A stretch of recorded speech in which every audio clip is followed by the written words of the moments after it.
horyaalka Ingiriiska ee Premier League waxa la ciyaaraa inta badan maalmaha Sabtida iyo Axadda. Toddobaadkan waxa dhacay kulamo aad u xiiso badan. Kulankii xiisaha gaarka ah ee la sugayna wuxuu ahaa kulanka dhexmaray kooxaha Liverpool iyo Man United. Kooxda Liverpool oo soo bandhigtay ciyaar aad u xiiso badan ayaa 2-0 kaga badisay kooxda Man United. Sanadkan sidii uu bilaabmay kooxda Liverpool ma jirto hal koox oo ka badisay ama dhibco ka qaadatay. 30 sano kadib waxa sanadkan la filayaa in kooxda Liverpool ay ku guuleysato horyaalka Ingiriiska. kooxaha kale ay ka mid yihiin Chelsea, Arsenal, Tottenham, Man U iyo waliba Man City laftooda ayaan la saadaalin karin halka ay ku dhameysan doonaan xilli ciyaareedkan maadaama ay ku jiraan xilliyo adag isla markaasina aanay si fiican ula haysanin horyaalka sanadkan.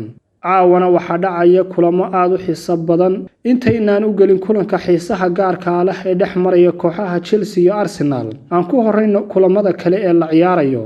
kooxda Bournemouth ayaa la ciyaaraysa Brighton, Aston Villa iyo Watford way iswajahayeen.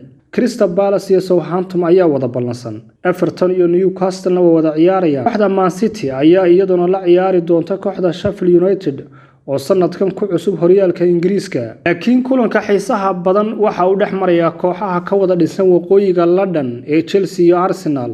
kooxahan oo taageerayaashooda aad u xafaltamaan ayaa kulankoodii hore waxa 2-1 ku soo badisay kooxda Chelsea. kulankan waxa xiiso gaar ah u sii yeelaya tababarayaasha labada kooxood oo labadooduba ahaan jiray kaftamadii kooxahan waana Mikel Arteta iyo waliba Frank Lampard. caawa Arteta ma ka arsan doona Frank Lampard iyo kooxdiisa Chelsea maadaama oo kulankii hore laga soo badiyay mise 6 dhibcoodba waxa gacantiisa ku qaadan doona Frank Lampard. waa ciyaar aad u xiiso badan ee waynu sugi doonaa waxa ay ku soo dhamaato.